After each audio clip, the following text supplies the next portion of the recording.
Hey, what's going on, everybody? Package just came in from Amazon, and I'm really excited about this. I drive a 2003 SUV, and it does not have an aux, it does not have Bluetooth, it does not have Apple Carplay, it does not have a video screen, it does not have a navigation, it does not have anything like that.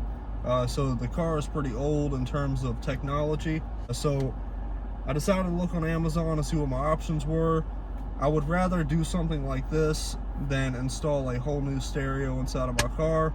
This was $135. It has Android Auto, Apple Carplay. It's a 7-inch IPS display. Here's some other stuff. I guess you can hook up a USB stick to like play videos, audio, stuff like that.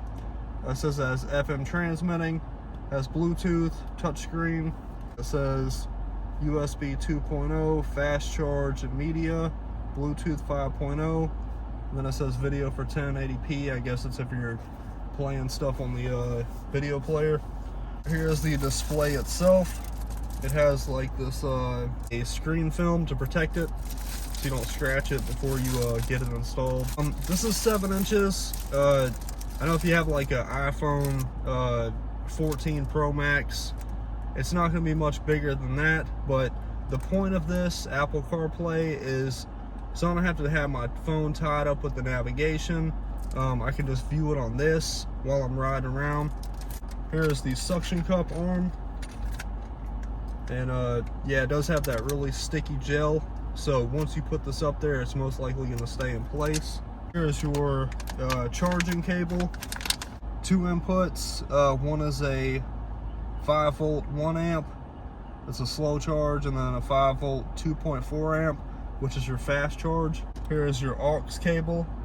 Like I said, I don't have aux in here, so I will not be using that.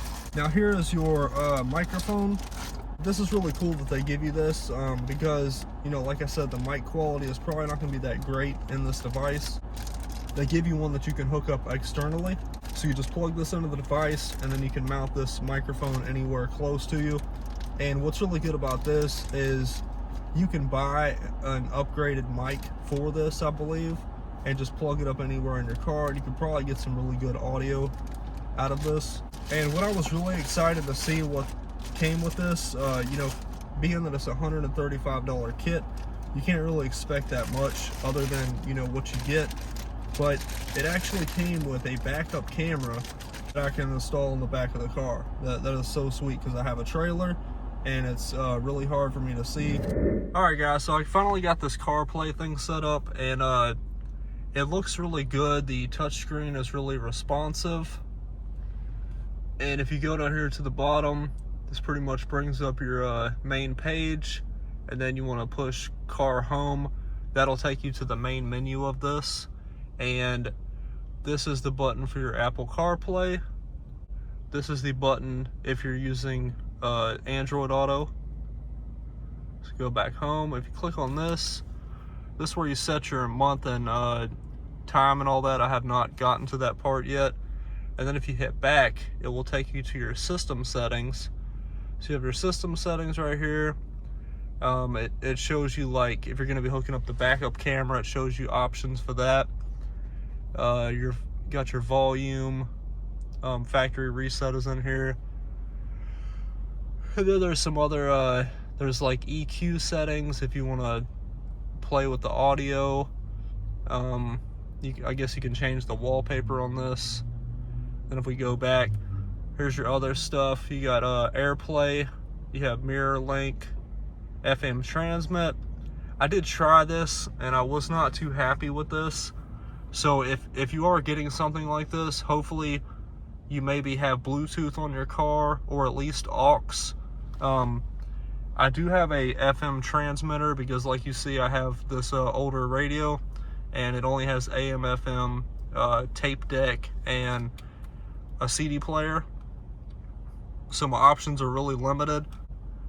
The thing that sucks about the FM transmit is it works on here. I've only found one station that it works on, and when you turn it up high enough, you hear like this hissing sound from the engine noise. My other FM transmitter does that kind of, but not as bad. And also the other one has bass boost, so it can get a lot louder than this one. Yeah, so I would recommend if you have an aux, then that would be better. Or like I said, Bluetooth, that would be perfect for this. Because if you're trying to use the FM transmit, it's not going to work that great. But that's the only downside I've seen so far. We have the USB. Currently mine is hooked up to my phone, so that's pretty much useless. If I disconnected my phone and plugged in like a USB slot or a USB drive with movies and stuff on it or music videos, then I could play it through that. SD card slot, which is really great. I have like a 200 gigabyte SD card at my house, and you know, you could load up a bunch of movies on there, stuff like that, just to play when you're not using it as a CarPlay. But yeah, I like this. The touchscreen, like I said, is really responsive. It looks really sharp. I appreciate you checking out the video, and I will see you in the next one. Like I said, link is in the description if you want to pick one up.